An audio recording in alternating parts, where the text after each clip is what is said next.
ప్రభువును రక్షకుడైన యేసయ్య నామములో మీ అందరికీ నా హృదయపూర్వకమైనటువంటి వందనాలు చెల్లిస్తున్నాను.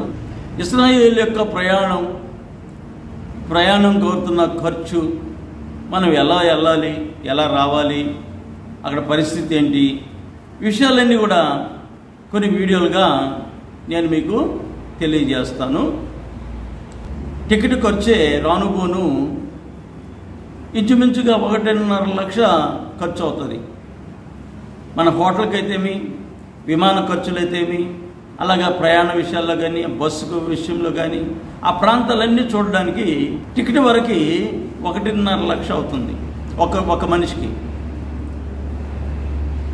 మేము ఇద్దరు వెళ్ళాం, భార్యాభర్తలుగా మేము ఇద్దరు వెళ్ళాము. మాకు 3 లక్షల రూపాయలు టికెట్ ఖర్చు, పైగా ఖర్చులకి 1 లక్ష రూపాయలు అంటే ఎత్తుకోపోయినాం.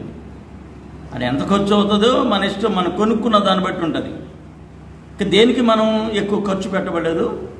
ఆ 1.5 లక్ష తర్వాత మమ్మల్ని తీసుకెళ్ళినటువంటి గైడు మమ్మల్ని ఏం చేశాడంటే, వెళ్తున్నప్పుడు బస్సు వాళ్ళకి ఒకసారి ఒక $5, వేరే ప్రాంతానికి వెళ్ళడానికి మరొక $10 ఇట్లాగా వసూలు చేశాడు. అవి ఎక్స్ట్రా తీసుకున్నాడు. కొరవదంతా కూడా 1.5 లక్ష. హోటల్ కానీ, బస్సు కానీ, విమాన ఖర్చు కానీ, ఇక మనకి ఏది ఖర్చు ఉండదు. మేము ఇక్కడ నెల్లూరు నుండి ఒక 45 మంది దాకా 40-45 మంది దాకా ప్రయాణమై ఇటు నుండి బయలుదేరి ఇక్కడ బస్సు, ఒక అద్భుతమైనటువంటి బస్సుని బుకింగ్ చేశారు. ఆ అద్భుతమైనటువంటి బస్సు నేను ఎప్పుడు అంతకుముందు చూడలేదు, అదే ఫస్ట్ టైం చూడడం. నేను హైదరాబాద్లో బైబిల్ ట్రైనింగ్ చేశాను 2001లో. ఈ 2001లో నేను బైబిల్ ట్రైనింగ్ చేసేటప్పుడు నేను బస్సులో వెళ్ళేది. నెల్లూరు నుండి హైదరాబాద్ బస్సులో వెళ్ళేది, ఏసీ బస్సు బుక్ చేసుకునేది. అప్పుడు ఏసీ బస్సుకి ఒక 300 రూపాయలు ఉండేది, నార్మల్ బస్సుకి 250 రూపాయలు ఉండేది. ఇప్పుడు ఖర్చు ఎంతో నాకు తెలియదు. మనం ఇచ్చినటువంటి వాటిని బట్టి మళ్ళీ ఎక్స్ట్రాగా వాళ్ళు వసూలు చేసి బస్సు కోసంగా కొంత అమౌంట్ తీసుకున్నారు. ఎంతో మనిషికి 3,000 ఏమో పడింది రానుపోను. ఆ తర్వాత వాళ్ళు ఆ బస్సుని బుక్ చేశారు. ఆ బస్సు అద్భుతమైన బస్సు అండి, లగ్జరీ బస్సు. హ్యాపీగా పడుకొని హ్యాపీగా నిద్రపోవచ్చు. అలాంటి బస్సు పడుకోవడానికి చక్కగా సింగిల్ కాటు, డబల్ కాటు. డబల్గా వెళ్ళేవాళ్ళు డబల్ కాట్లో పడుకోవచ్చు, సింగిల్గా వెళ్ళేటువంటి సింగిల్ కాట్లో వెళ్ళచ్చు. మీరు ఎప్పుడన్నా నెల్లూరు నుండి హైదరాబాదు ఇలాంటి బస్సు కానీ బుక్ చేసుకుంటే ఫస్ట్ టైం అయితే సింగిల్ కాట్లో పడుకోవడం బెటర్. డబల్ కాట్లు అంటే ఇద్దరు పడుకోవాలి, ఒకరికి ఏసీ ఇష్టం ఉంటుంది, ఒకరికి ఏసీ ఇష్టం ఉండదు. ఏసీ వాళ్ళు ఏమో ఆపమంటారు, వీళ్ళేమో వేస్తుంటారు, చాలా సమస్య ఏర్పడుతుంది. కాబట్టి సింగిల్ బెడ్ మీద పడుకున్నట్లయితే మనల్ని ఎవ్వరు డిస్టర్బెన్స్ చేయరు.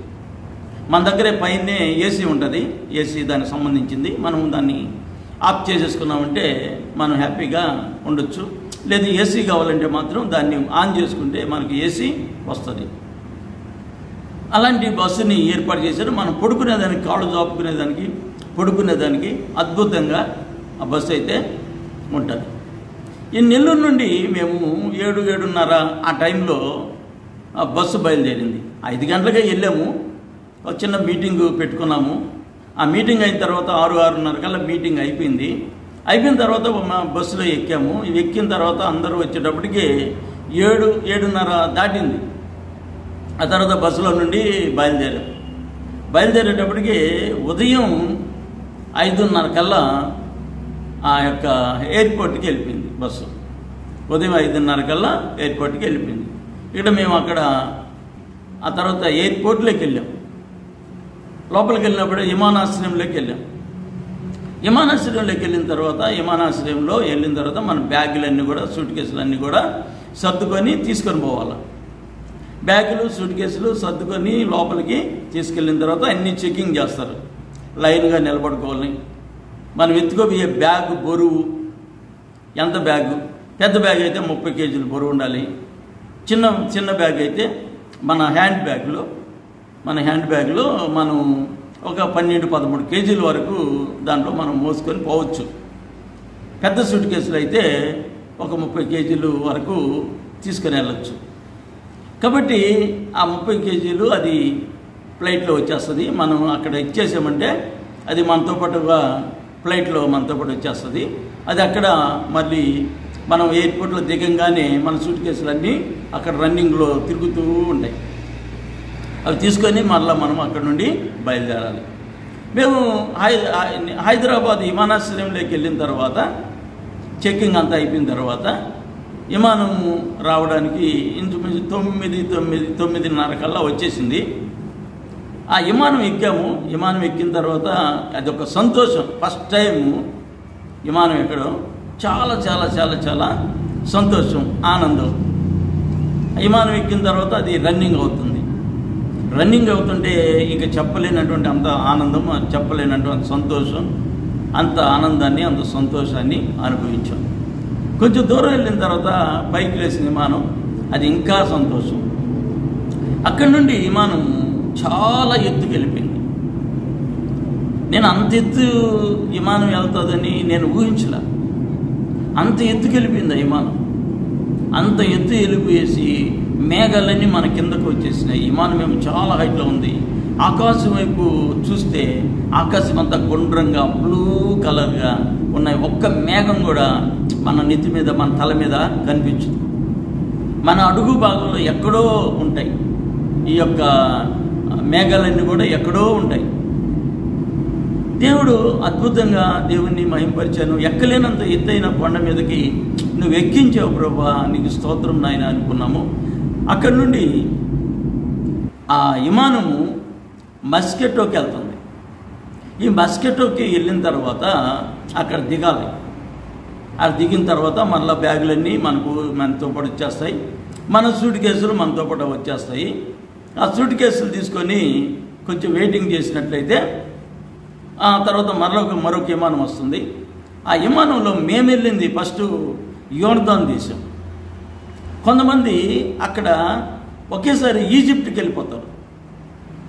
ఈజిప్ట్కి వెళ్ళి ఈజిప్ట్ నుండి ఇస్రాయల్కి వచ్చి, ఇస్రాయల్ నుండి జోర్దాన్కి వచ్చి, జోర్దాన్లో ఈ యొక్క అమ్మోన్ ఉన్నటువంటి ఆ ప్రాంతంలో ఎయిర్పోర్ట్ ఉంటుంది. ఆ ఎయిర్పోర్ట్లో వాళ్ళు విమానం ఎక్కి మరలా రిటర్న్ వచ్చేస్తారు. మళ్ళీ మరలా మస్కటోకి వచ్చి, మస్కటో నుండి మరి హైదరాబాద్కి వచ్చి, హైదరాబాద్ నుండి నెల్లూరుకి వస్తారు. కాబట్టి మేమైతే మొట్టమొదటిగా జోర్దాన్ దేశానికి వెళ్ళాం, అమ్మాన్ ప్రాంతానికి వెళ్ళాం. అమ్మాన్ ప్రాంతంలోకి వెళ్ళిన తర్వాత అమ్మాన్ ప్రాంతంలో 2 రోజులు ఆ హోటల్లో మేము ఉన్నాం. ఈ హోటల్లో మేము ఉన్నాం. ఈ హోటల్ నుండి ఫస్ట్ మేము చూసింది యోహాను గారు, బాప్తిసం ఇస్తున్నటువంటి యోహాను గారిని ఆ సరసాల్లో వేశారు కదా, ఆ ఒక్క ప్రాంతానికి మేము వెళ్ళాం. అదంతా ఒక విశాలమైనటువంటి ప్రాంతం. అవి గృహలు కలిగిన ప్రాంతం. గృహలు అక్కడ సరసాలు కాదు, గృహలు ఉంటాయి. ఆ గృహలు చిన్న చిన్న తొర్రులు ఉంటాయి. ఆ తొర్రు లోపల కొంచెం ఇల్లులాగా ఉంటుందంట. కాబట్టి దాని లోపల వారిని బంధిస్తారు. ఆ ప్రాంతంలో భయంకరమైన ఎండ, భయంకరమైన తీవ్రమైన ఎండ, తట్టుకోలేని పరిస్థితి. నీళ్లు కూడా అక్కడ దొరకవు, ఏ అంగడులు కూడా అక్కడ ఉండవు. ఓన్లీ యాత్రికులు మాత్రమే వెళ్ళి చూసి వస్తున్నారు. ఈ రోజున అక్కడ వాళ్ళని సరసాల్లో వేశారంటే పాపం వాళ్ళ పరిస్థితి ఏంటో మనకు అర్థం కాదు. అలాగా అక్కడ సరసాల్లో యోహాను గారిని బంధించారు. బంధించినటువంటి యోహాను గారు ఆ యొక్క హేరోదు రాజు తన కుమార్తె నాట్యం చేస్తూ యోహాను గారి తల అడగమని వాళ్ళ అమ్మ ప్రోత్సహిస్తుంది. అందువలన యోహాను గారి తల కావాలి, నాకు బహుమానం కావాలని ఆ అమ్మాయి అడుగుతుంది హేరోదు రాజుని.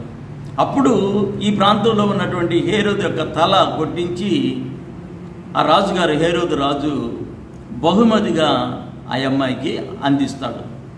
అయితే తర్వాత హేరోదు రాజుకి కుదరనటువంటి రోగం, కుదరనటువంటి వ్యాధి వస్తుంది. అయితే ఈ ప్రాంతంలోనే ఆ చివరగా ఒక భాగము ఈ యొక్క ఉప్పు సముద్రం, మృత సముద్రం ఆ ప్రాంతానికి వచ్చి ఒక పాయిలాగా వచ్చి ఉంటుంది. ఈ హేరోదు రాజు ఈ కుదరని జబ్బు, అనారోగ్యము, ఈ భయంకరమైనటువంటి కురుపులు నింపబడి అతను కూడా ఆ ప్రాంతంలోనే నివసిస్తూ ఆ ఉప్పు సముద్రంలో మునిగి కొంచెం ఆ యొక్క ఉపశమనం పొందేవాడంట.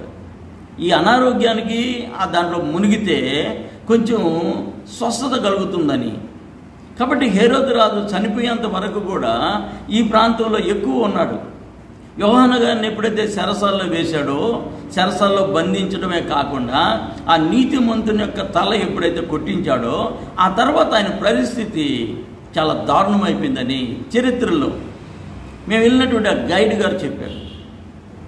ఆయన తర్వాత చాలా హింసలు పడి చాలా అనారోగ్యవంతుడై ఆ ఉప్పు సముద్రంలోనే ఆ ప్రాంతంలోనే నివసించేవాడంట. చాలామంది అడిగేవాళ్ళంట, రాజుగారు మీరు ఇక్కడ నివసిస్తున్నారంటే నేను ఇక్కడే నివసిస్తానని ఒక మెంటల్గా ప్రిపేర్ అయిపోయినాడు. కాబట్టి ఈ ప్రాంతంలో ఇది ఫస్ట్ మేము చూసింది. ఇది మోయాబు ప్రాంతంలో ఉంటుంది. అమ్మోన్ ప్రాంతంలో మేము ఉన్నటువంటి హోటలు. అక్కడి నుండి మేము తర్వాత మొరియా కొండకి వెళ్ళాం. అది తర్వాత మరొక వీడియోలో మీకు తెలియజేస్తాను. వీడియోని ఆదరించండి. వెంటనే మీరు ఒక లైక్ చేయండి. మీరు లైక్ చేయడం వల్ల ఈ వీడియో అనేక మందికి వెళ్తుంది. నేనైతే దేవుని విషయాలు చెప్పాలని ప్రయాసపడుతున్నాను. తర్వాత ఎంత ఖర్చు అవుతుంది, ఎలా ఎక్కడ కొనుక్కోవాలి, ఆ తర్వాత పరిస్థితులు ఏంటి అన్నీ కూడా మీకు తెలియజేస్తాను. కానీ చిన్న చిన్న వీడియోల్ని నేను తెలియజేస్తాను. కాబట్టి సబ్స్క్రైబ్ చేస్తారని ఆశిస్తూ మీ అందరికీ ఒక ప్రత్యేకమైనటువంటి వందనాలు చెల్లిస్తూ మరొక వీడియోలో కలుసుకుందాం. Praise the lord.